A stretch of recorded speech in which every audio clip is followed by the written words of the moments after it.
Bueno, vamos a iniciar el análisis de la resolución, desde fondo y forma. Primero la forma. A ver, Miguel, ¿cuáles son las implicancias que tiene? Solamente forma. En cuanto, por ejemplo, al título. ¿Cuál es el título que se presentó? Ya, ok.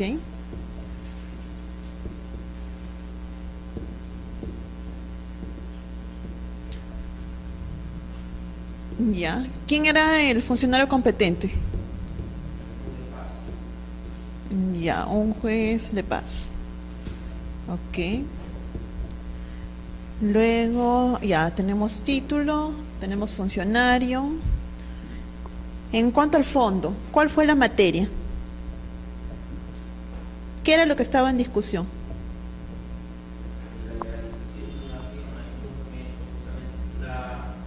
No se veía legible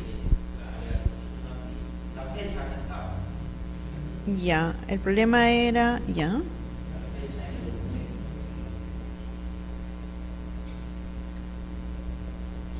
documento. Las partes contratantes. Ahora acá ponemos forma.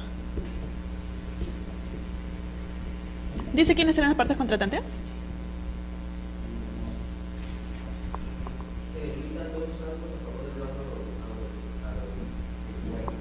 Ya, el señor Luis a favor del Banco Agropecuario. Ya, ¿qué había constituido garantía? ¿Sobre qué?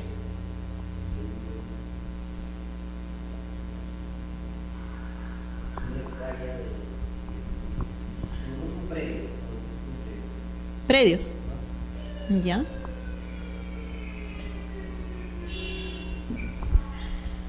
Ya, ok.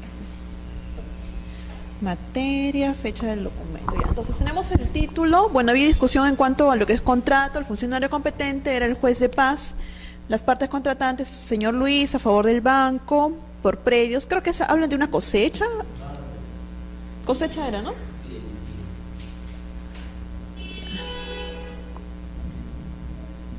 Cosecha de cultivo.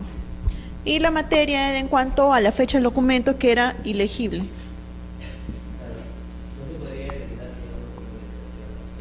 Ya, entonces justo hoy día estábamos. Fecha cierta, esa es la palabra clave. Ya, ok. A ver, varios puntitos. En el caso, empezamos. El juez de paz.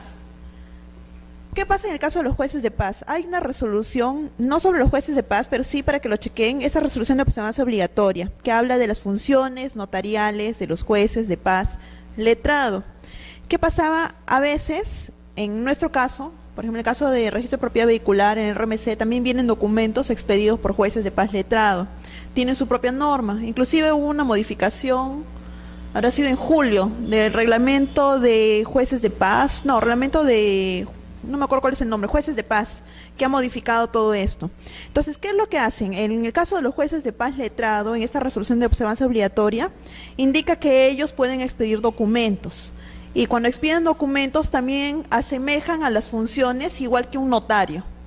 Entonces, un juez, imagínense, un juez de paz letrado, emitiendo documentos y teniendo su propio archivo sobre documentos que expiden, igual que un notario. Entonces, en este caso, cuando nosotros antes calificamos, lo que le pedíamos en la ley orgánica del Poder Judicial hace referencia a que tiene que haber un radio de 50, ya suponiendo, en la localidad, en un radio que no sea 50 metros, creo que era, o no, un poco más de cantidad, tienes que acreditar que no hay un notario para que recién ellos puedan expedir el documento. Porque si hay un notario cerca, es imposible, ese documento que te presentan no sería competente. Entonces, por ejemplo, antes nosotros lo que hacíamos era decir, ¿cómo voy a saber qué notario hay cerca? Pero imagínense, nos llegan documentos de todo el Perú, no hay forma que nosotros sepamos quiénes están cerca, tanto es el radio de acción, ¿no? Al menos yo la posición que había tomado era el mandado en consulta al colegio de notarios, primero al colegio de notarios de la localidad, y segundo también a la Corte Superior para que me determine primero verificar que esa persona exista, segundo si tiene el cargo que él menciona que tiene y las funciones que le corresponden, ¿no? Entonces, bueno, eso era lo que habíamos tomado. Lo hicieron de observancia obligatoria, entonces dice, el registrador deberá oficiar al colegio de notarios correspondiente a fin de que emita una constancia de que en el lugar donde se realizó la escritura imperfecta operaban las condiciones establecidas en la Ley Orgánica del Poder Judicial que justificaban la actuación del juez de paz letrado. De igual forma, deberá oficiar a la Corte Superior correspondiente a fin de que expidan constancias en la que se precise si el juez de paz letrado se encontraba en funciones a la fecha de otorgamiento de la escritura pública. Imagínense, lo que nosotros, en el caso de los registradores, lo que tú tienes es normas y lo que haces es una interpretación a nivel sistemático. Entonces, yo, registradora, decía, tengo la norma de la Ley Orgánica del Poder Judicial que me indicaba cuál es el radio de acción para que para que sea competente un juez de paz letrado. Pero también tengo la norma, en este caso era que asimilaba las funciones al notario. Entonces decía, ¿qué criterio tomo? Pero esos son criterios, y miren, criterio que han sido, me imagino que al igual que yo, varios registradores habrán tomado la misma posición, ¿no? Y decía, si se inscribe cualquier documento de alguien que es incompetente, el registrador es responsable.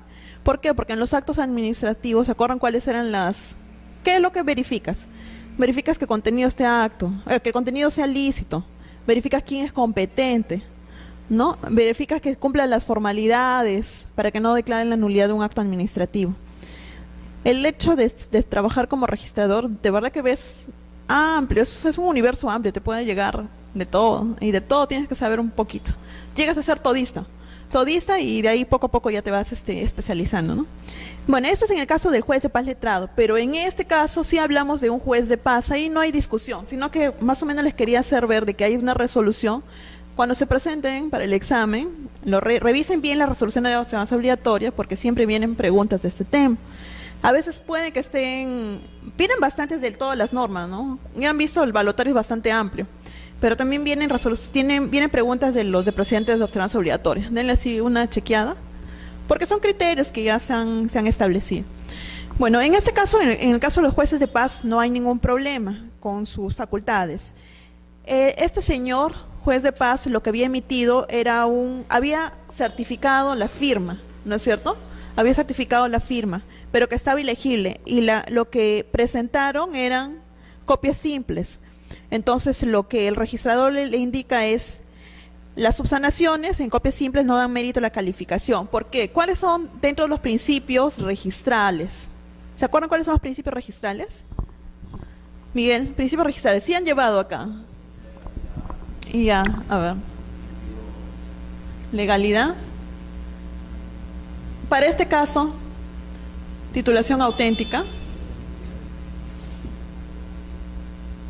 ¿Qué otros principios hay? Publicidad. Ya. ¿Qué otros principios?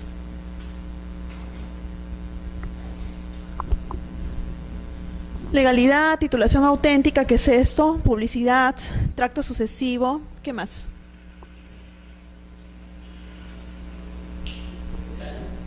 Sí, general, reglamento general. Ya, muy bien. ¿Cuál es una excepción al principio de rogación? ¿Ah?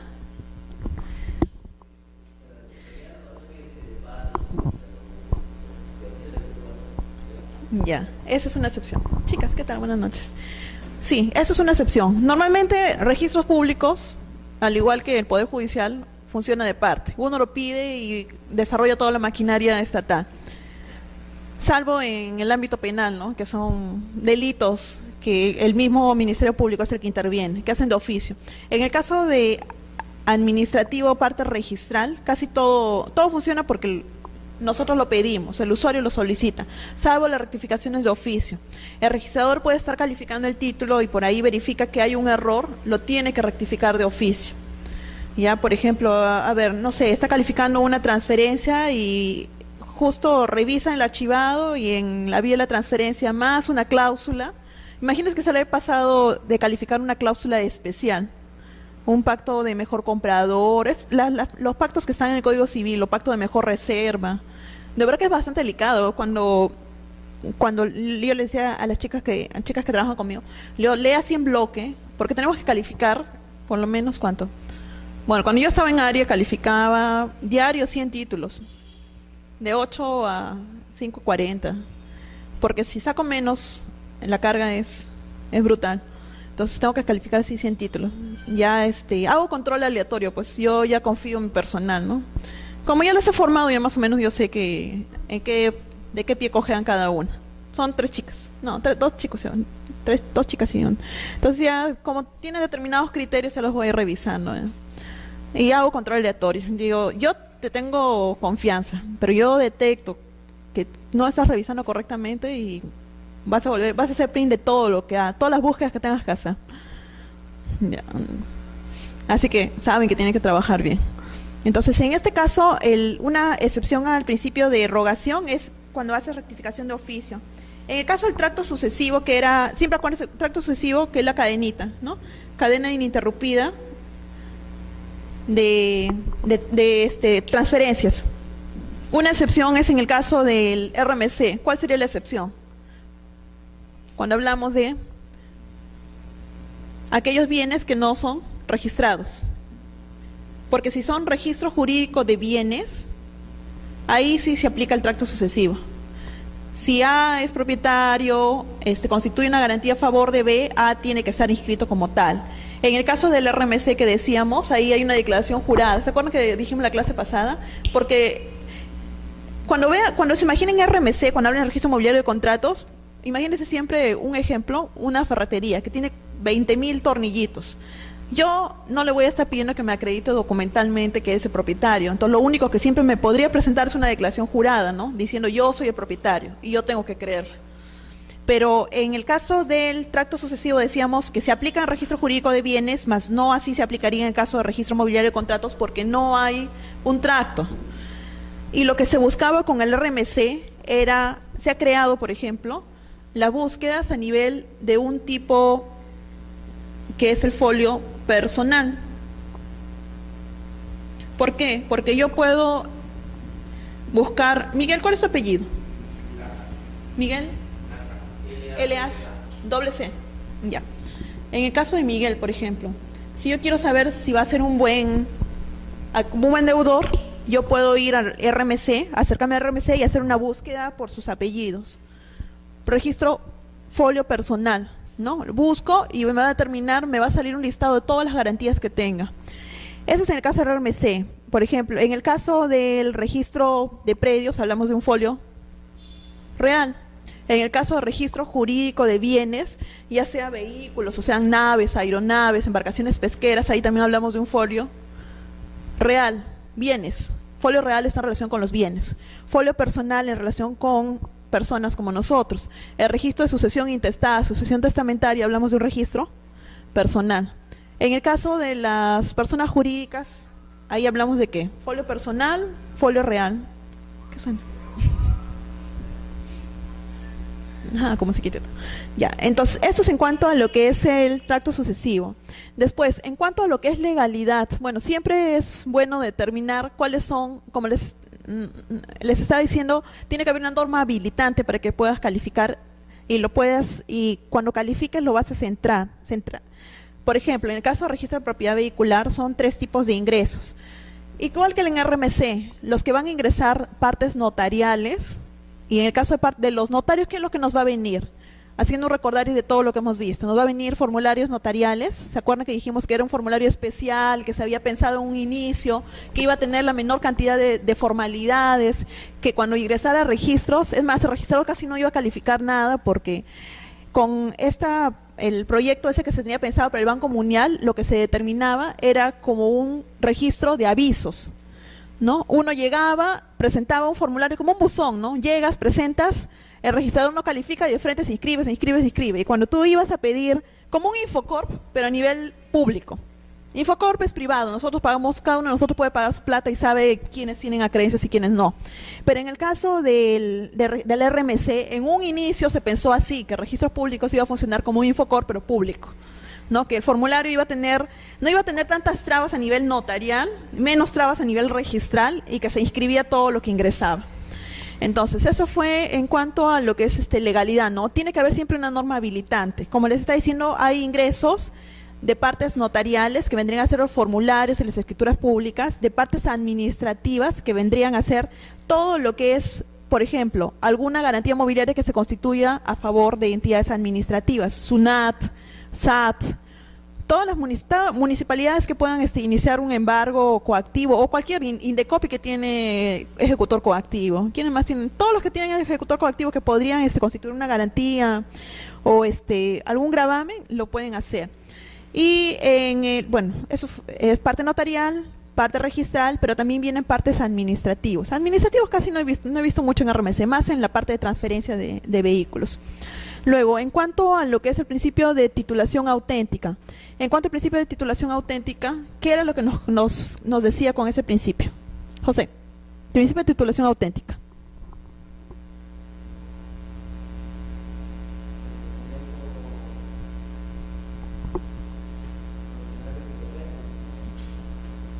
Ya. A ver, acuérdese. Todo ingreso de documentos a registros públicos tiene que tener una fecha cierta. Y esa fecha cierta está definida en el artículo 245 del CPC. Ahí me dice que hay determinadas personas que cuando lo expidan son los que le van a dar esa fecha cierta. Por ejemplo, yo común y silvestre, si yo te firmo un documento, ¿ingresaría a registros? No. Yo como, muy yoísta, otra persona como notario público emite un documento, lo certifica, el notario, por ser, no es funcionario público, por ejercer las funciones públicas, ahí sí le va a dar fecha cierta. Un funcionario administrativo, un juez, hay ciertos funcionarios que en razón de su cargo, cuando expiden un documento, le va a dar fecha cierta. Entonces, la idea es que todo aquel documento que ingresa a registros públicos debe tener una fecha cierta. Y normalmente tienen que ser documentos protocolares. Excepcionalmente van a ser algunos documentos extra protocolares que van a tener ingreso a los diferentes registros, ¿no? Por ejemplo, igual que el formulario que nosotros tenemos en esta parte de RMC, también sí lo han visto en predios, también existió, en algún momento se pensó que con ese formulario, es más, hubo pronunciamiento también por parte del TC en cuanto a determinar, los que más chillaban ahí eran los notarios, porque dejaban de cobrar. No es lo mismo cobrar por un formulario que cobrar por una escritura pública. Entonces, cada vez que vean los notarios que se les va a dejar fuera de juego, siempre presentan sus acciones de inconstitucionalidad. Y eso se presentó tanto a nivel de formulario de predios como también en el RMC. Si ustedes, aparte que los notarios también están obligados por su norma, siempre escriben artículos, hacen sus ponencias, porque ellos también los van calificando, no solo por su actuar, también les obligan a estar diariamente y estar actualizados. Entonces, en sus ponencias, en los artículos que ellos ponen, siempre ponen la idea. Pero ¿por qué si un formulario notarial? Yo como notario no voy a dar tanta validez de lo que estoy certificando, ¿no? Pero bueno, en fin. Entonces, todo aquel documento que va a ingresar a registros tiene que tener una fecha cierta y tiene que ser un instrumento público, algunos documentos extra protocolares sí tienen ingreso, ¿no? ¿Qué otro? Por ejemplo, en el caso de registro de personas jurídicas que han visto, para calificar una convocatoria, quórum, ¿qué es lo que presentan? No van a presentar un documento protocolar, normalmente presentan certificaciones, declaraciones, y el notario, el que se presenta, yo soy el presidente del consejo directivo, por ejemplo, y determino que estas son las personas que se han presentado en mi empresa o en mi asociación. Entonces, él lo único que hace es una certificación de lo que ante él se presenta, y eso es lo que ingresa a registros. No, cualquier documento no va a ingresar a registros públicos. Luego, el principio de legalidad. Me faltan varios principios. Bueno, en el caso del principio de legalidad, como le estaba diciendo, habría que determinar cuál es la norma que habilita que yo pueda calificar. Si es un parte administrativo, básicamente tengo que determinar qué norma es la que me cita. En las resoluciones administrativas que traen, ellos normalmente señalan, ¿no? Y la verdad, los casos son tan variados. Normalmente en la parte administrativa, por ejemplo, cuando yo calificaba se revisaba todo lo que era la LOPE, Ley Orgánica del Poder Ejecutivo, siempre es bueno, la Ley de Procedimientos Administrativos General, porque también tienes que saber qué documento es el que pides y estás obligado a presentar y qué otros documentos como registrador no puedes pedirlo. Después, ¿qué más? A ver, también cuando también revisaba la ley de contrataciones del Estado, reglamento de contrataciones del Estado, porque si presentan adquisiciones o disposiciones de bienes del Estado, también es una normativa especial. Si vende es una normativa, si el Estado compra también es otra normativa, es bien amplio, la verdad que es súper amplio. Por eso les dije mi interés en cómo terminé viendo la parte administrativa, porque no muchos dominan la parte administrativa. Y a mí sí, o sea, eso sí me pareció un campo distinto. Decían, tengo que hacer algo diferente a lo que todos ven. Y la parte administrativa es bonita, de verdad que es bastante amplio. Tienes que estudiarla, tienes que entenderla, es bien amplio, de verdad. O sea, tienes que manejar en la ley de Poder Ejecutivo, por ejemplo, si tú quieres inscribir la titularidad a favor de una entidad del Estado, si se presenta un programa el vaso de leche, ahí tienes que determinar, ¿tiene personería jurídica o no?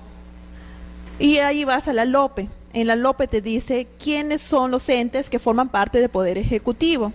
Un programa no tiene personería jurídica.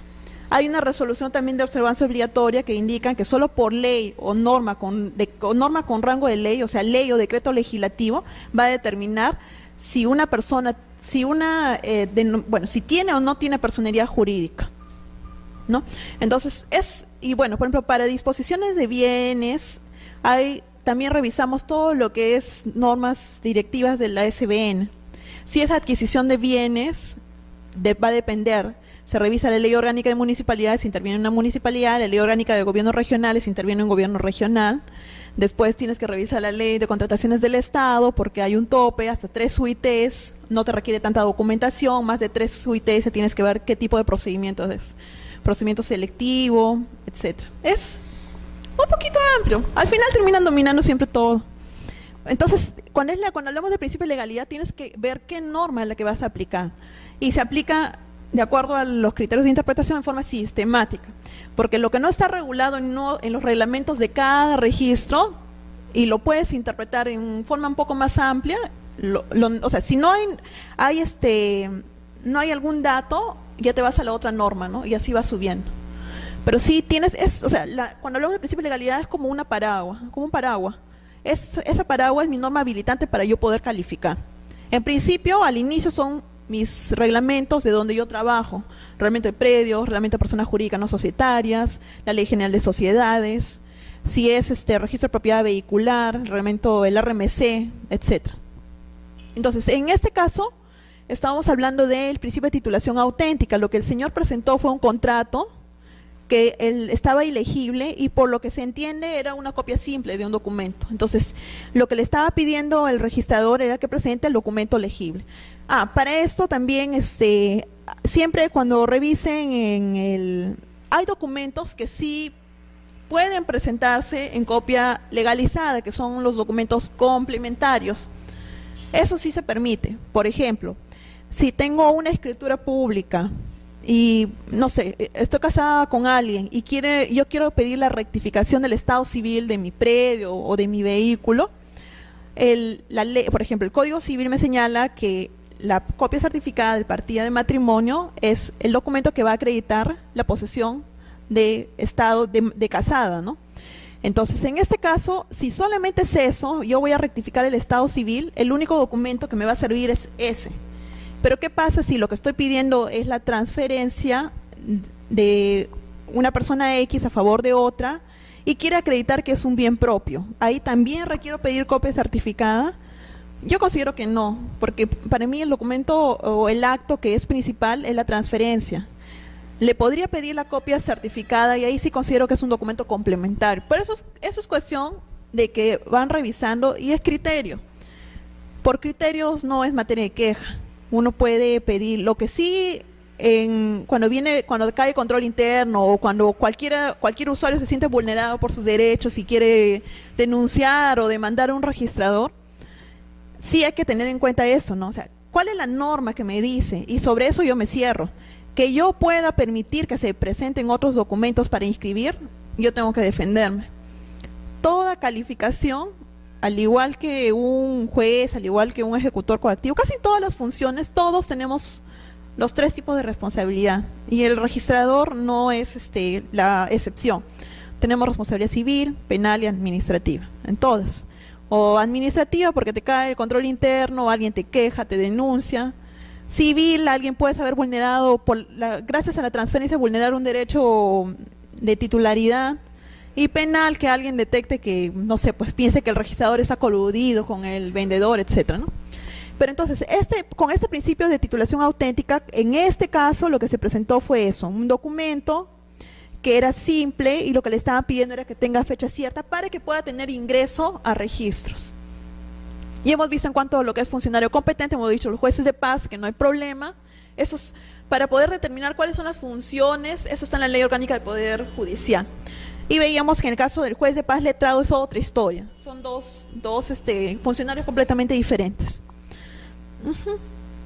Ya, ahora sí, esto es en el casito ahora sí vayamos al tema.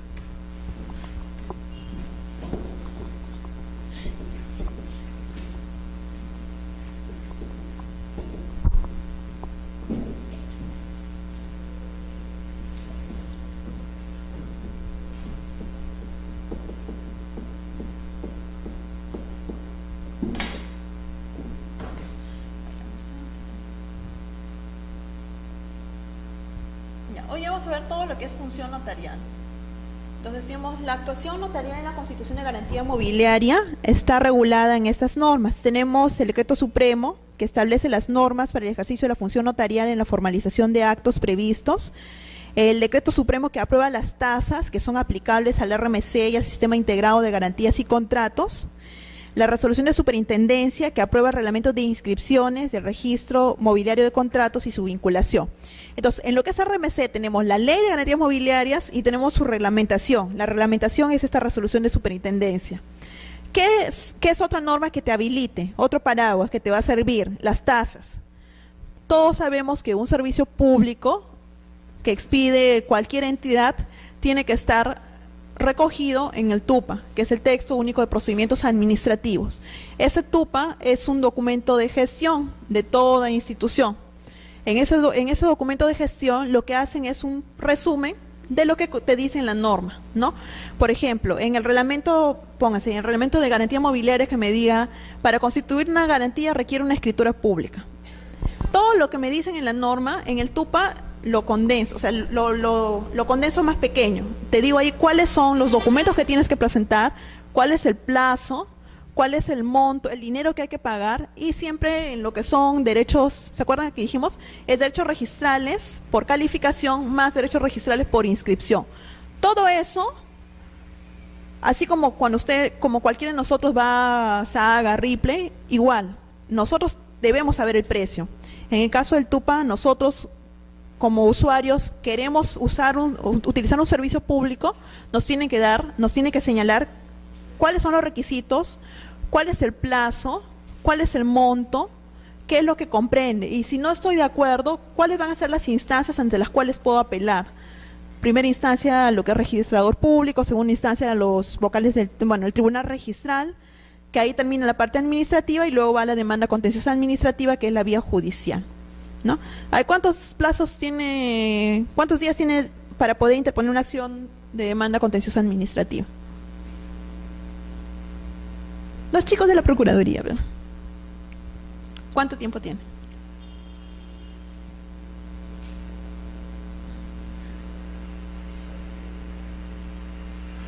¿Qué? Me voy a quejar con su jefa, ¿eh? Ay, qué gracioso. No, tiene que saber de todo. Yo no sé penal, por ejemplo. No, son 2 meses y 15 días. Entonces, la idea es, por ejemplo, si hoy día yo tacho un título, el día de hoy es 7, ¿no es cierto? 7 de noviembre. Tengo que considerar, o hay la posibilidad que hasta dentro del plazo de 2 meses y 15 días, yo pueda presentar mi demanda contenciosa administrativa contra ese acto. Está latente. Yo, usuario que pienso que no deberían haberlo tachado si no inscrito, tengo la posibilidad de poder presentarlo. Es mi derecho, yo como usuario. Si quieren lo tomo, si no lo dejo. Puedo volver a presentar. Así como van dando tumbos, un montón de inscripciones. Especialmente esos que son medio truchos, esos los tachas, otra vez los vuelven a presentar y otra vez. ¿Qué tal? Buenas noches. Niña.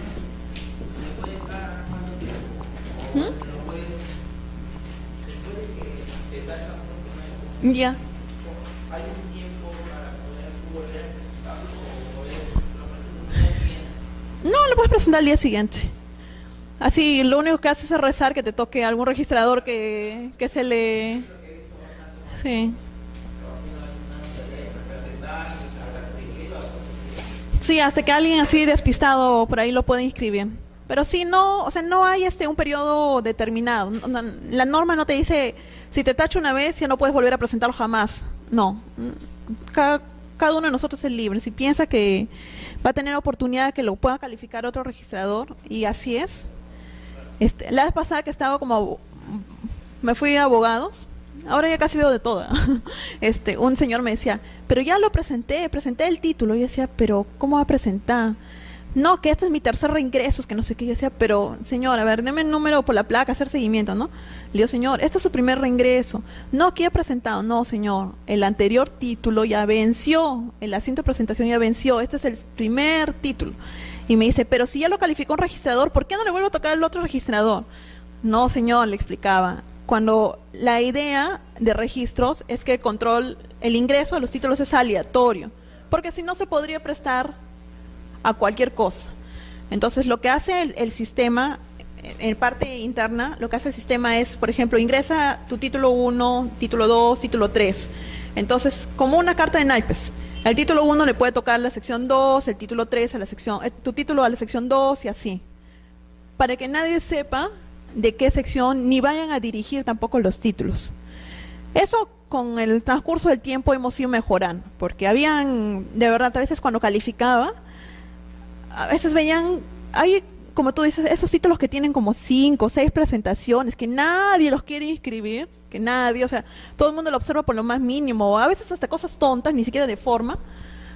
Cuando llegaba eso, pucha máquina, así, y comenzaba a ver, cuando verificaba los paquetes, yo decía, qué raro, en un paquete me tocaban puros, que me toquen 2, 3, 4, 5, así títulos feos, y decía, esto ya los están, y o sea, alguien me odia, ¿por qué me lo mandan? ¿Por qué no lo reparten entre todos? Y de ahí ya comenzábamos a reclamar, pues porque de verdad a veces era tan pesado, y con esos títulos truchos, horrorosos, yo no voy a sacar 100 títulos diarios, o sea, no hay forma.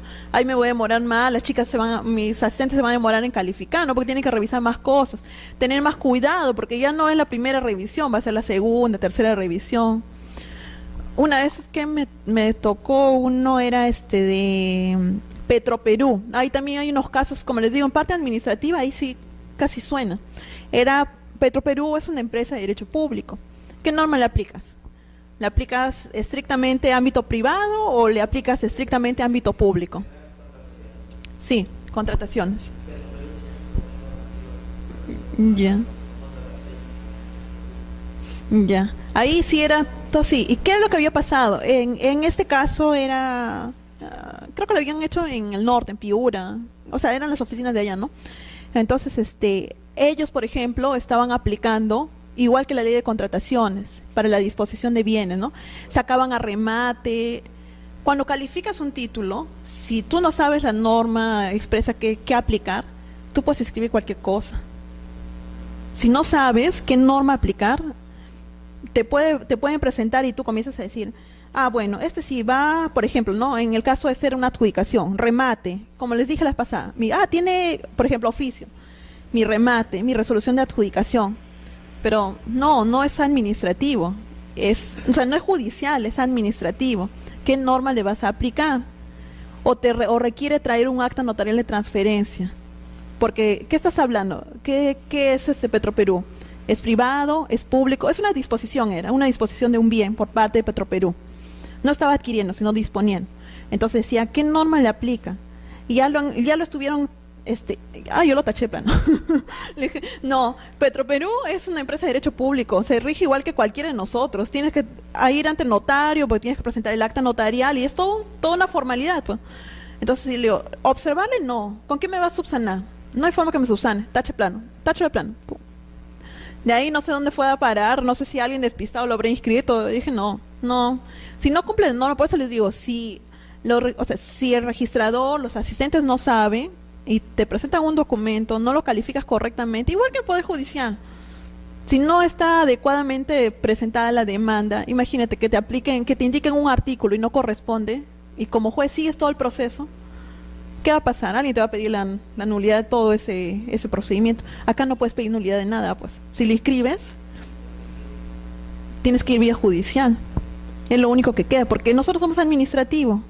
Es más, nosotros como parte de registros públicos, ni siquiera hay... Una de las presunciones también es que no hay la posibilidad que un tercero quiera tachar un título, por ejemplo. Me presentan hoy día para calificar un título. El título A, hoy día, o ayer, el 5. No da lugar a que se apersone, por ejemplo, C, diciendo, por si acaso yo soy el titular. Yo como registrador, no está permitido. Mi norma dice que ningún tercero puede presentarse, puede discutir. ¿Qué es lo máximo? Si yo veo que hay ese problema, le mandaré en consulta al notario, pues haré, no sé, llamaré al notario, le diré, por si acaso hay este problema, ¿no? De repente se trata de una suplantación de alguien. Pero yo decirle, dar lugar a que esta persona intervenga, no, es un procedimiento que es no contencioso. La parte registrada es un procedimiento no contencioso. Nosotros llegan documentos, se califica, si cumple la norma, se inscribe. Si tiene defectos, se observa. Si hay pago mayor de derechos registrales, se liquida. Si no cumple, como en el caso que les estoy indicando, Petroperú, se tacha. O sea, no tengo más alternativas, tengo esos 4 caminos. Más intermedios híbridos no hay. No hay. Entonces, en este caso, ya ni me acuerdo por qué me fui por allá. Acá estaba. Entonces, estas son las normas paraguas que sirven para todo lo que es constitución de garantía mobiliaria, ¿no? Decíamos lo del TUPA, el rey del TUPA era. Tenemos lo que es el TUPA, el reglamento de la Ley de Garantía Mobiliaria, y tenemos un decreto supremo, que es el año 2006, se dio meses después de la entrada en vigencia de la norma, que estableció normas para el ejercicio de la función notarial en la formalización de los actos previstos en la Ley de Garantía Mobiliaria y en el saneamiento del tracto sucesivo ininterrumpido de bienes muebles. ¿Por qué qué pasó? Están penando. ¿Por qué eso de saneamiento de tracto sucesivo ininterrumpido de bienes muebles?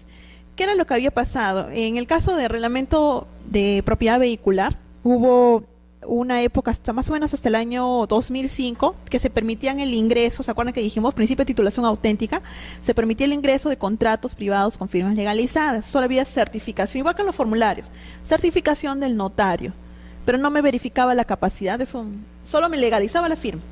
Entonces, hubo un corte, dijeron hasta en julio de 2005 se presenta, todo lo que viene después tiene que ser acta notarial, porque había una cantidad inmensa de documentos falsificados, pero así impresionante. Se calificaba, de todo dudabas. Y si lo encontrabas, podías encontrar en personas naturales, personas que ya intervenían estando muertas, estando en el extranjero. Se detecta también bastante. Cuando, en el caso de nosotros, algunos registradores tienen acceso a RENIEC. Entonces, si detectas, ya imagínense, en el día a día, tú ya te vas a dar cuenta, ¿no? Le encuentras cosillas por acá, te percatas, no, este documento no pasa, tiene problemas. Verifican RENIEC, por ejemplo, a veces se le encuentra con domicilio en el extranjero. Yo cuando calificaba encontraba domicilio España, domicilio Japón. Y decía que ha venido desde Japón a firmar. Qué raro. Lo que hacía, yo mandaba oficio para hacer cruce de información con migraciones. Y me respondían, y migraciones te mandan un reporte, pues te dicen, por ejemplo, fulana ha salido, fecha de ingreso, tal, fecha de salida, tal. Entonces decía, pero el acta es cuando ya salió, ¿cómo ha firmado? Si esta persona ya está fuera del Perú, ya, mandaba en consulta al notario, migraciones, hacía todo mi cruce de información, tacha, suplantación. Y el notario me decía, sí es mi acta. Ya, ok, es tu acta, pero yo estoy detectando por otro documento de otra institución pública que el señor no está acá. Imagínense que si no eres diligente, lo inscribes, de ahí viene el usuario, y ¿a quién le va a echar la culpa? ¿Le va a echar la culpa al notario? No, le va a echar la culpa al registro. Y es lo que sale casi todos los fines de semana. No, sale menos, ¿no? Pero entre ellos hay bastante falsificación. Entonces ahí, pero el registro no es lo suficientemente diligente. Lo que no sabemos es que si hay un montón. Primero, la cantidad de transacciones es inmensa. Como zona registrada 9, es bastante.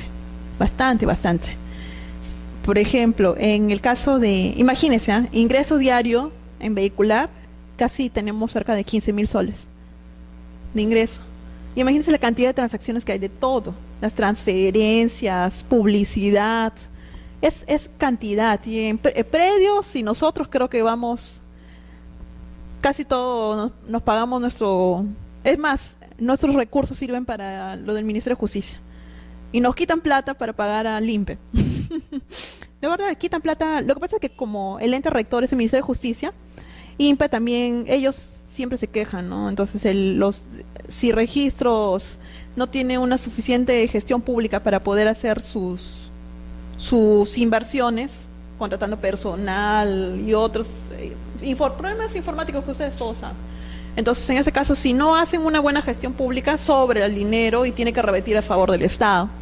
Entonces, si el Ministerio de Justicia captura por ahí, salen los del INPE diciendo, huelga. ¿De dónde sacamos plata? De registro. ¿De dónde sacamos plata? Aquí también hemos subvencionado a COFOPRI. Entonces, es bastante tedioso este tema. Pero bueno, iba en el caso de saneamiento de tracto sucesivo ininterrumpido, les decía hasta una fecha que hubo el corte para que ya no presenten estos documentos. Con este decreto supremo, lo que se permitió era que se presenten esos documentos que ya estaban prohibidos. Entonces, y aquí sí es todo un cantar. Cuando me tocaba, yo decía, pucha, ojalá que no me toque. Porque el registrador calificaba esos documentos y si estaba todo correcto, inscribía. Ya, imagínense que eran rezagos de esos años, no son contratos que tienen, normalmente la gente podría ya firmar un acta notarial, pero no, esos documentos que entraban a través de este acto, saneamiento de tracto sucesivo ininterrumpido, son estos documentos que ya tienen problemas, esos que ya tienen algún tipo de dificultad. Pero bueno, con este decreto supremo lo que se hizo es regular un poco más la parte del formulario notarial, que había discusión, que estábamos diciendo que los notarios decían no, que no es tan formal como una escritura pública, que para qué me dan un formulario, debería ser una escritura pública. Para analizar, indica acá la regulación de la actuación notarial, estos eran los objetivos que tenía en mente el legislador al expedir la norma, ¿no? Básicamente, celeridad. ¿Qué era lo que querían? Que sean menos requisitos, menos formales, menos calificación por parte del notario, por parte de registros, menores exigencias y menores plazos. Por eso es que el formulario notarial tiene menor plazo, es una calificación atenuada, es un plazo menor a la calificación plena si se trata de una escritura pública, por ejemplo. La función sobredimensionada del registro. El ingreso al registro de la Constitución de las Garantías Mobiliarias es el único requisito para obtener los derechos de oponibilidad y prioridad que evidentemente todo acreedor pretende otorgar un crédito en garantía mobiliaria. Acá están los otros principios también, de prioridad. Primero en el derecho, primero en la presentación, primero en el derecho. Entonces, en este caso, quien presenta primero es el que va a tener prioridad frente al otro. Y oponibilidad, en la medida que esté inscrito, yo, si más adelante ejecuto, yo voy a tener, mi derecho va a ser oponible frente a terceros. Si mi garantía está inscrita y la tuya no está inscrita, qué pena por ustedes. La mía sí. Entonces, yo frente a ustedes estoy en más ventaja. Ahí también había una discusión porque se decía, nosotros estábamos comentando, según la clase pasada, que es un registro, hay distintos tipos de sistema registral, constitutivo, declarativo y obligatorio. A ver, sí lo han llevado. Rona, ¿cuál era el concepto? Sí han llevado, no han llevado, acá sí han llevado. ¿Cuál es la diferencia? ¿En qué consiste el sistema declarativo, constitutivo y obligatorio? Y un ejemplo de cada uno. Ya imagínate que es tu examen para registrador.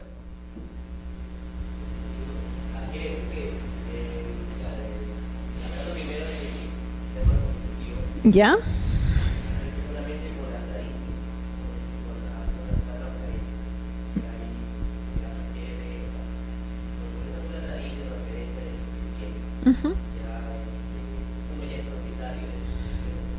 ¿Ya?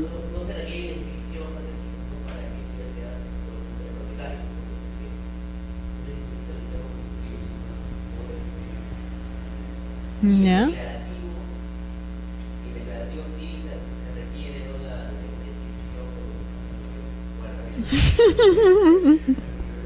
Ya, están atentos, ajá, ¿la ven?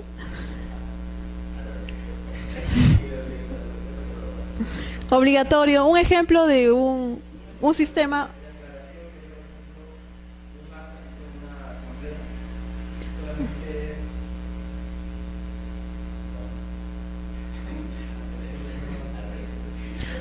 No, en el sistema declarativo lo único que haces es reconocer lo que se ha dado extrarregistralmente, ¿no? Ya, ya. A ver, englóbalo un poco más. Estás queriendo inscribir en una empresa, en una persona jurídica, solamente se puede inscribir determinados actos, ¿no es cierto? Por ejemplo, no sé, pues el nombramiento de un consejo directivo, si es una asociación. El nombramiento de ese consejo directivo se da fuera de registros. ¿Se requiere que esté inscrito para que tenga efectos frente a terceros? Ya, si es así, constitutivo o declarativo. Constitutivo, ¿se acuerdan que dijimos que solamente era en el caso de la hipoteca y en el caso del registro de personas jurídicas? Para que tú, cualquiera de nosotros que tenga una persona jurídica, requiere inscribir.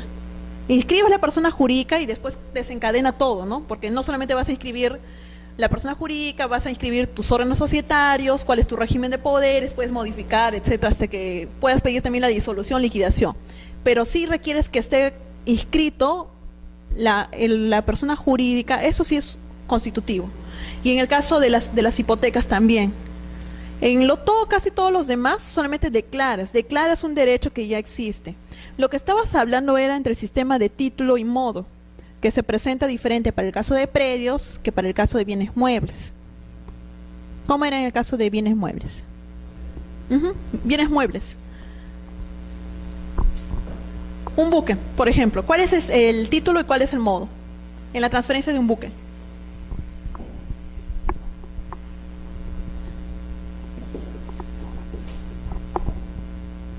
Entonces tenemos acá constitutivo, declarativo y obligatorio. Pero en lo que es transferencia, funciona en lo que es el sistema de título y modo. ¿Cuál es el título y cuál es el modo? Y es diferente en el caso de inmuebles que es en el caso de muebles. También han visto. Ya, acuérdense, chicos. Todos, ¿quiénes todavía estudian Derecho? Alcen la mano, ¿quién todavía estudia Derecho? Ya, tú eres la única que está salvada. Todos los demás, tú también. Ya, todos los demás sí tienen que saber, si ya somos abogados. A ver. ¿Cómo es en el caso de los inmuebles? Sistema de título y modo. En el caso de los inmuebles, en el caso de los bienes muebles, que es lo más fácil, hay entrega, ¿no es cierto? Recién tiene que haber entrega de un bien para que se produzca. ¿Cuál es, el título o el modo? ¿Qué es la entrega? El modo. ¿Cuál sería el título? El título es lo que da lugar a ello, o sea, el acto en sí, que puede ser una compraventa, una donación, una dación en pago, etc. Todo lo que puede revertir, exacto. En el caso de los inmuebles, ¿cómo funciona? ¿Se requiere entregar algo? La sola obligación. Exacto. Entonces, eso en ese caso sería el modo. El título, igual, que puede ser todos los actos diferentes. Sí, exacto. Ay. Ya, esto de ahí es para recordar eso.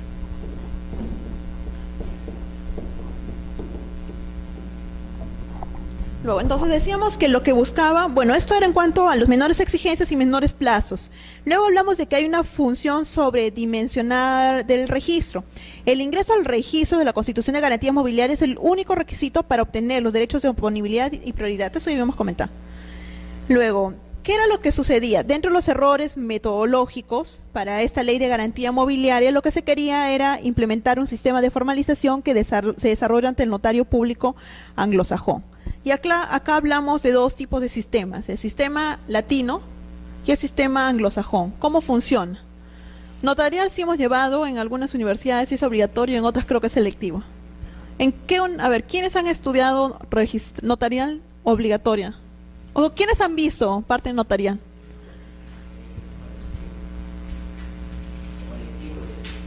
Ya, muy bien, ya lo llevaste. A ver, ¿cuál es la diferencia entre los dos sistemas?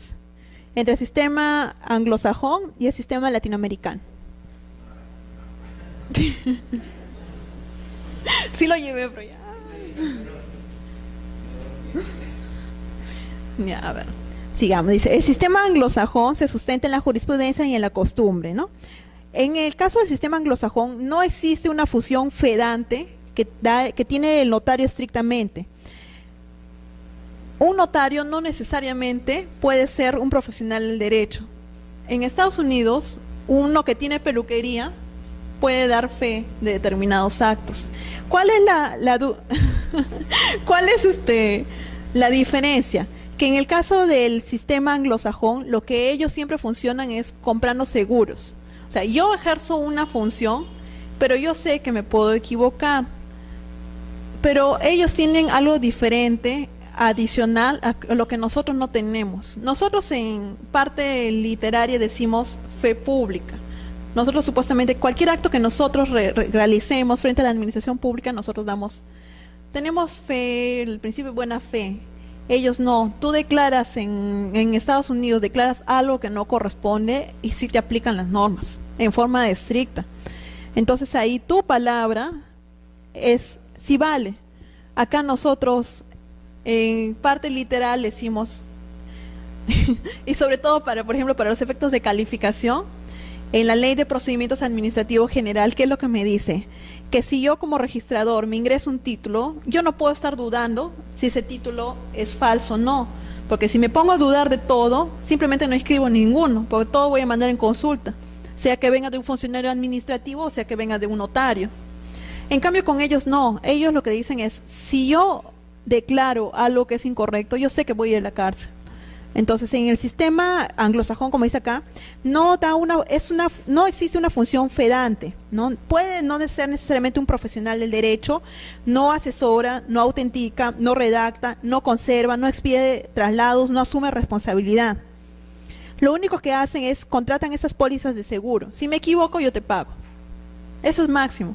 Acá, un notario, la única forma que podría salvar su responsabilidad es en el artículo, hay un artículo dentro de la ley del notariado que dice que si un tercero a mí como notario me induce a fe, me induce a un error, ahí sí estoy exenta de responsabilidad. Pero eso es en la ley del notariado. En el caso de registrador, yo no tengo forma de que haya un artículo que me diga si me equivoco, me han inducido o no.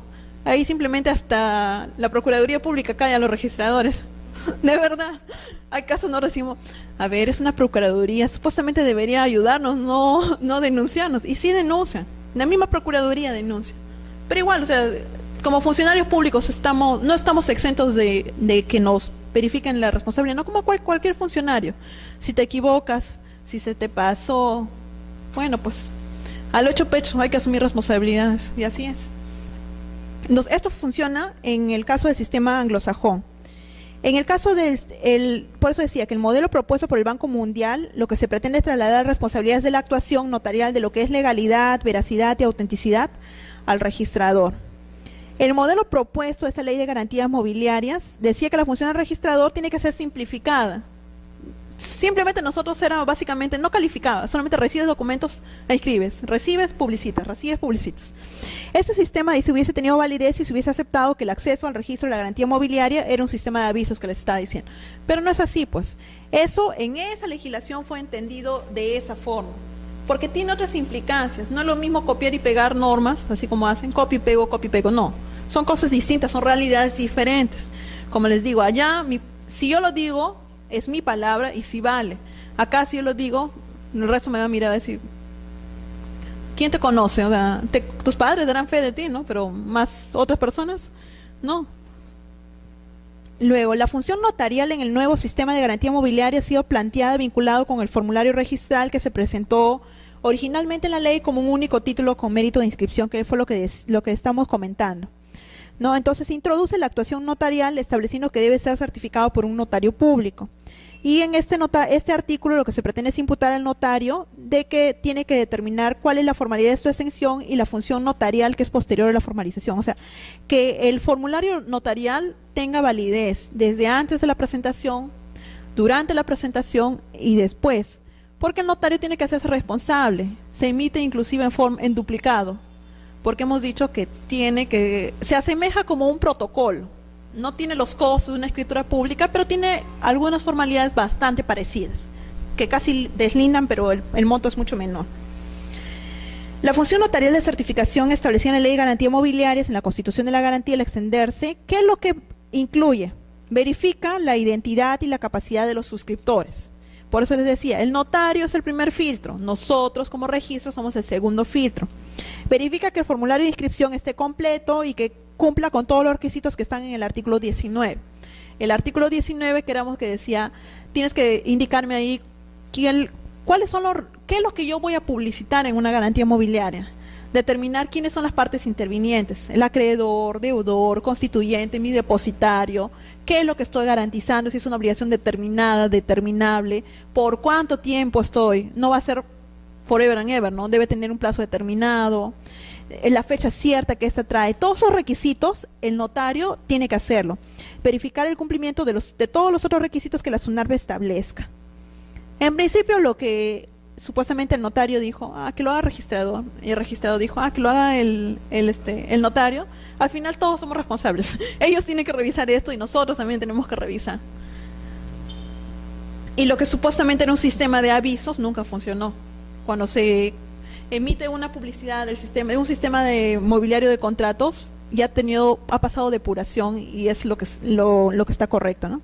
Es importante tener en cuenta el artículo 97 de la Ley del Notariado, que establece que la autorización del notario en la certificación de un instrumento público protocolar da fe de lo siguiente, ¿no? Que se haya realizado un hecho, acto o circunstancia que identifique quiénes son las personas o el objeto, que se suscriban los documentos y que le dé una fecha cierta. Es importante, fecha cierta igual aseméjelo a principio de titulación auténtica, siempre recuerden eso. No cualquier documento ingresa a registros, tiene que ser determinados documentos.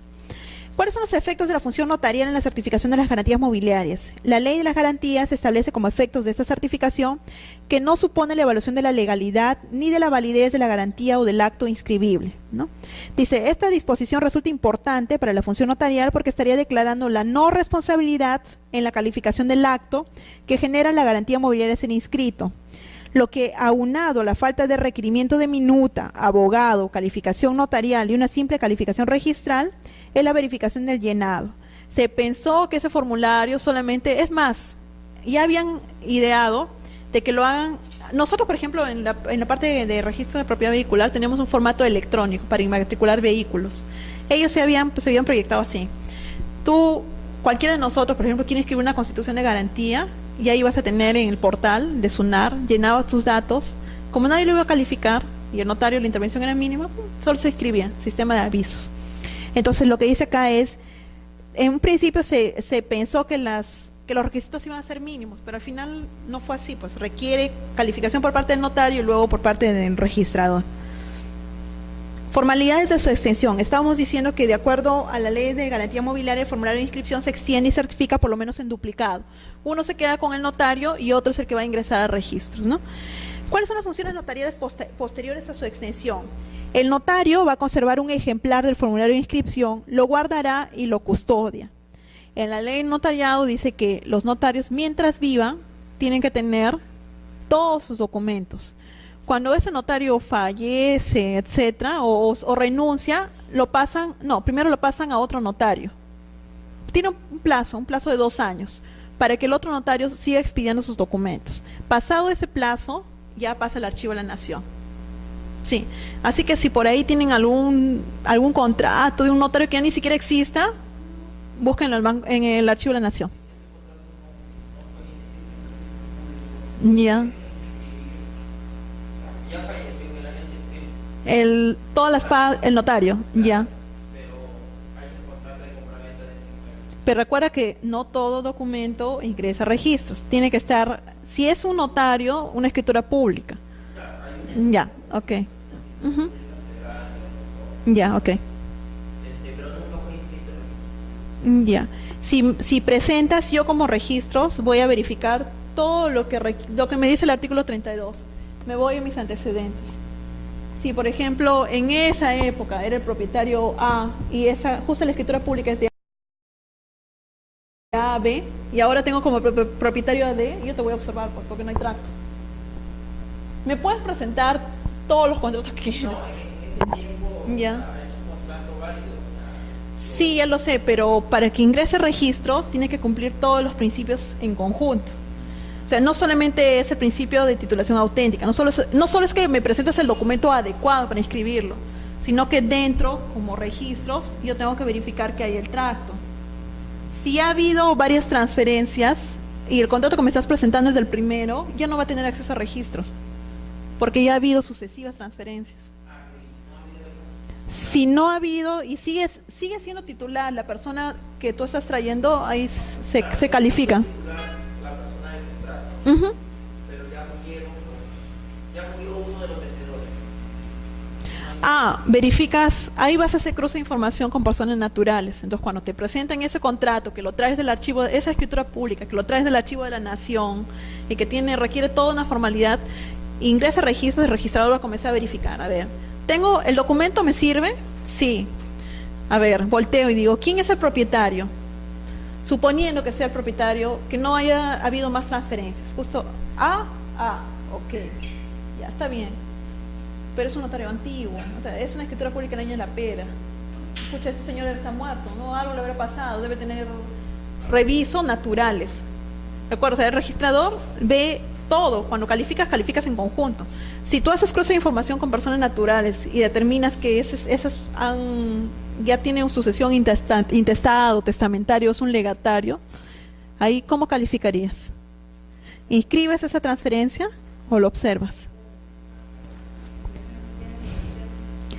Si hay una sucesión, ahí te va a dar una fecha cierta de cuándo ha fallecido. Entonces tienes fecha cierta en la partida de la sucesión y tienes una fecha cierta del documento que estás calificando. Puedo revisar entre los dos y digo, ¿cuál es el que vale? Si yo puedo determinar, ¿qué es lo que haría? ¿Le inscribo o lo observo? ¿Qué haría? José, ¿qué haces? Está bonito tu casa. Ya. Mira, está inscrito a nombre de A. Te trae el documento a nombre de A del Archivo de la Nación, ¿ya? Que es del año, no sé, pues, 70. A favor de B. Cuando vas a ver a registros, todavía figura A como propietario de ese predio. Con este documento, escritura pública, entonces pasa. Primer check, ¿qué pasa? Cumple. Luego, ¿qué es lo que verifico? Contrasto con mis antecedentes, tracto sucesivo. Sigue siendo A propietario. Ok, principio, check, pasa. Segundo control.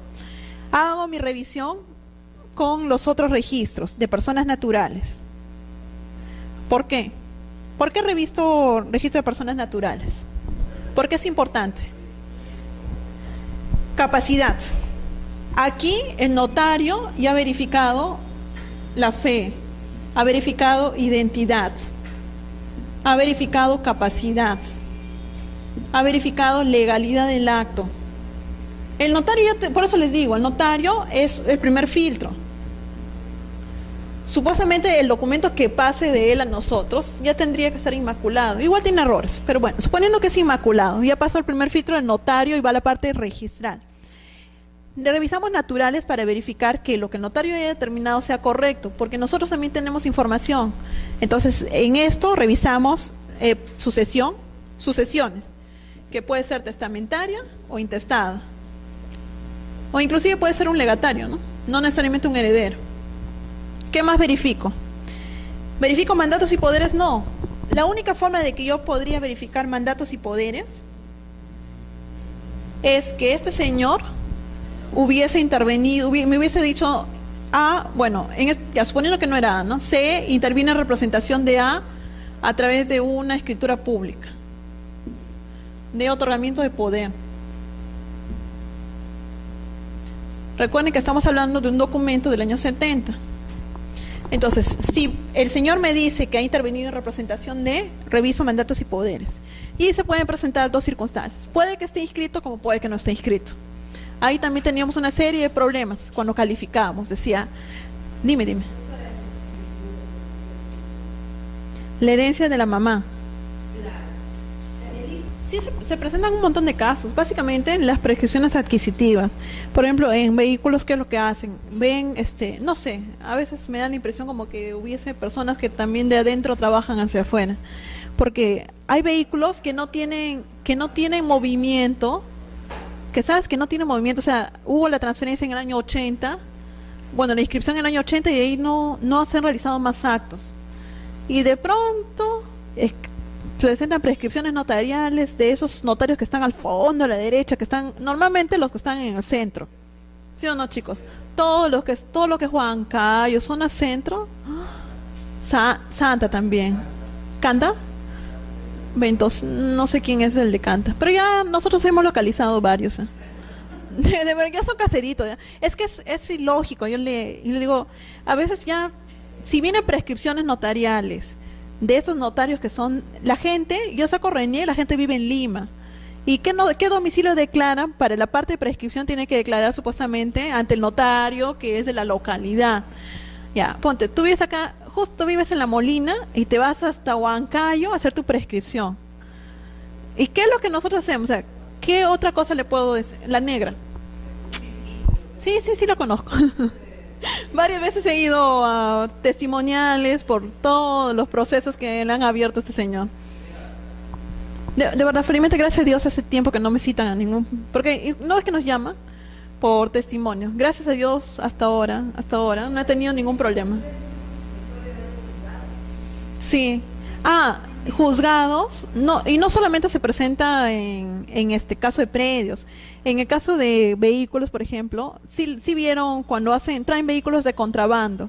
¿Y qué es lo que hacen? Los notarios, los juzgados que están, por ejemplo, en Puno, esa zona, no inmatriculan, o sea, dicen, se presentan en la figura, ¿no? Tú y yo tenemos una deuda y para yo pagarte esa deuda estoy trayendo vehículos. Y te voy a pagar esa deuda con la inscripción de esos vehículos. Entonces los jueces lo que hacen es inmatriculan, te presentan un parte judicial para la inmatriculación de vehículos, o que pueden ser robados, o que según las normas técnicas ya ni siquiera le corresponde. Igual pasa en el caso, o sea, todos esos que son juzgados, sí hay formas de... Los juzgados que están en Lima, ahí en el portal del Poder Judicial, tú puedes verificar si esos juzgados existen, si los expedientes existen. Pero Lima, esa información es de la Corte Superior de Lima. Hasta del Callao nunca he visto, de Lima. Y lo que nosotros hacemos es contraste con la página para verificar en el CNM el nombramiento. Porque, chicos, de todo, ¿qué es lo que, miren, como siempre yo les digo, en registros es la casa de jabonero, quien no cae resbala. Nosotros todos los días trabajamos, o sea, sabemos muy bien que podemos inscribir, si no te das cuenta, pues, y no porque no te das cuenta, sino que si cumple todos los requisitos, puedes estar inscribiendo documentos que están falsificados, que es suplantación de documentos de personas. Pero si me pongo a revisar todos los días, no saco mis 100 títulos. Si me lleno de títulos, después la gente comienza a quejarse de por qué no saco los títulos dentro de los plazos. Pero en este caso que tú dices, el tracto sucesivo, todos estos procesos judiciales son truchos. O sea, son esos que están allá al fondo y que están en localidades distintas. Sí, pero en el caso de predios... Pero mira, si tú trabajarías de este lado como registrador, te viene la documentación, verificas todo el cruce de información y no tienes más que detectarle, lo inscribes. Si comienzo yo a revisar, hago este cruce, ponte, el caso de esos extranjeros. Sí, pero si no está la sucesión intestada,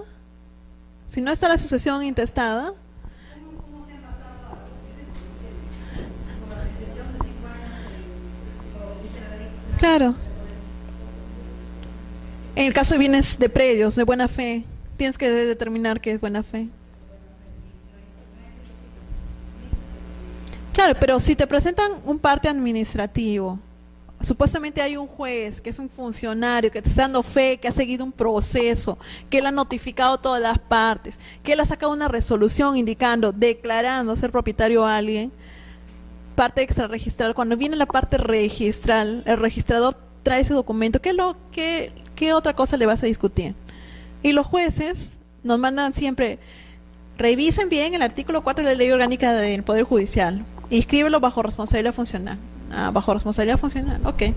Lo que hago es, por ejemplo, en caso, cuando vienen partes judiciales, tenemos una directiva, más la Ley Orgánica del Poder Judicial. Lo máximo que podemos es ni siquiera observarle, porque al juez no se le puede observar, porque para ellos nosotros somos funcionarios administrativos, ¿no? Nosotros ni pintamos. Entonces ellos dicen, yo ordeno y tú inscribes.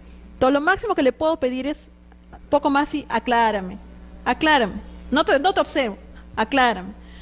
Y el juez ya, yo sé que lo que me va a decir es poco más y te jalo las orejas, eres una burra, etcétera, y bajo responsabilidad funcional, ok. Ahí recién hago, me asiento y pongo, bajo responsabilidad funcional del juez tal, se procede a inscribir tal cosa. Y lo que sí me puedo habilitar es, yo como registrador, comenzar a notificar a la corte y que le abran un proceso, o sea, que ellos determinen si tiene responsabilidad o no. Pero yo salvo mi responsabilidad porque yo estoy diciendo, yo estoy inscribiendo porque alguien me está ordenando. Porque si por mí fuese, yo no me inscribo. Eso es lo máximo que podemos hacer como registradores. Si viene una orden de un juez, para ellos es como si estuviese oleado sacramentado. No puedes discutirle, porque te dicen, yo inicié un proceso. ¿Tú qué eres? Un funcionario administrativo. ¿Qué más? ¿Cuál es tu norma máxima que me puedes revisar? ¿Tu ley de procedimientos administrativos o tu reglamento? Tu reglamento de cada registro, ese punto. Pero ellos te dicen, no, mi actuación es mucho más importante, yo estoy, etcétera, ¿no? Pero sí, ahora, en este caso que está señalando, hacemos el cruce de información y, por ejemplo, si está la sucesión intestada de esta señora y ya tiene hijitos, tiene B, C, D y E, ¿llegarían a inscribir ese documento? ¿Qué harían? ¿Lo inscriben o no lo inscriben? José, ¿lo inscribes o no? José, regresa. Tienes el documento, tienes ese documento que traes del archivo, que es escritura pública. Haces el cruce de información con registro de personas naturales y has verificado que está inscrita la sucesión de A y los nuevos titulares son B, C, D y E. ¿Se inscribe esa transferencia? ¿Por qué? ¿Quiénes dicen sí, quiénes dicen no y por qué? Fundamente. Pero ya tengo otros propietarios, ya no es A.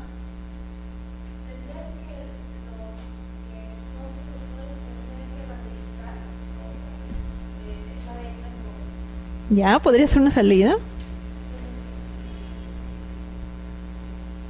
Ronald, que siempre está atento.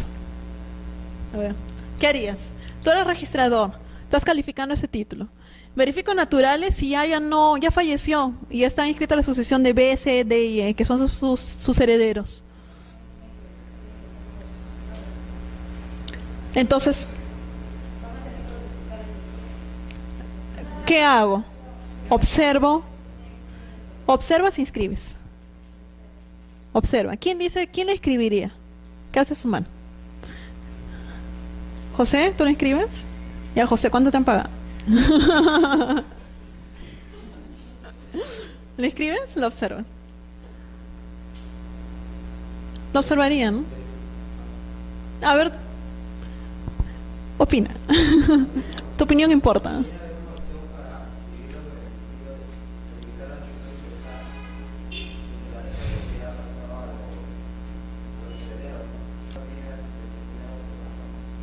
Ahí tienes que diferenciar qué tipo de sucesión es. Porque si es una sucesión intestada, ¿qué implica? Que sean todos. Si es una sucesión testamentaria,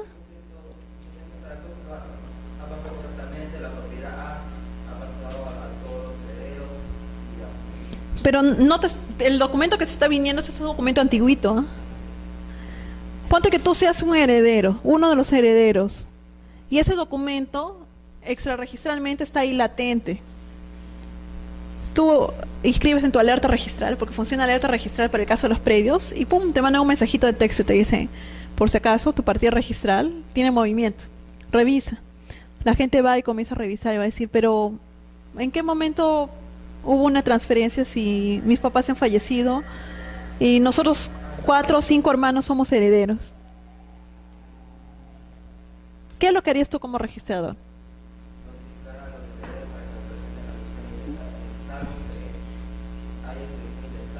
No, sí hay. Este caso hemos dicho que revisas, haces cruce de información y sí has revisado que en personales está inscrita la sucesión intestada de una persona.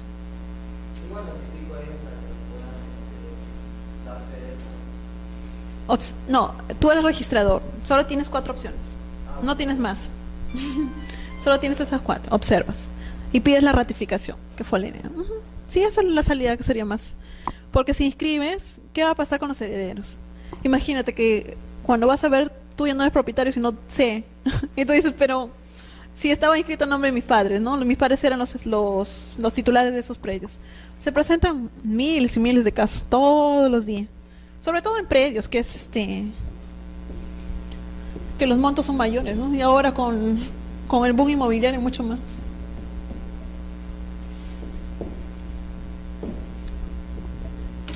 Cuando yo ingresé a vehicular siempre decía, ay, vehicular, qué micio. Y después decía, qué micio. Cuando vienen esos remolques, cuesta $100,000. Remolque del año cuesta $100,000. Cuando viene la Harley Davidson, ¿cuánto creen que cuesta? Cuesta $50,000. Los Audis, ¿cuánto creen que cuesta? Un buque, una nave. Decía, ay. Eso, por ejemplo, también fue otro caso que se presentó. Antes, por ejemplo, que eran buques, naves, aeronaves, siempre se decía, requería, en el caso de los inmuebles, la intervención de la cónyuge, ¿no es cierto?, para poder disponer y para poder, inclusive para poder adquirir. En el caso, al convertirse en bienes muebles, las normas del Código Civil es que si son bienes muebles, para disponer son los dos, pero adquirir cualquiera de los dos. Al ser una nave, una aeronave, un bien mueble, ahora, si tienes un esposo que es bien gastador, podría adquirir y te dejan en la bancarrota. Imagínate que se compre un yate Carisma, ¿no?, el de Montesinos. Y tú dices, ¿y mi intervención? No, porque las normas del Código Civil señalan que cuando son bienes muebles, cualquiera de ellos puede adquirir. Y te podría, como les digo, les podría dejar en la bancarrota. Pero bueno, en fin. Entonces, esto, luego, ¿qué es lo que vemos? El Decreto Supremo 012 de 2006, en lo que respecta a la acusación notarial, dice, ha establecido lo siguiente: reconoce la existencia de un instrumento notarial protocolar denominado formulario de inscripción. Este formulario de inscripción nace en oposición al instrumento notarial y se crea el registro notarial de garantías y otras afectaciones sobre bienes muebles. ¿Qué es lo que va a hacer? Regula que la solicitud de protocolización, indicando que el requerimiento es simple, que no tenga formalidades y que lo pueda hacer cualquiera de las partes interesadas.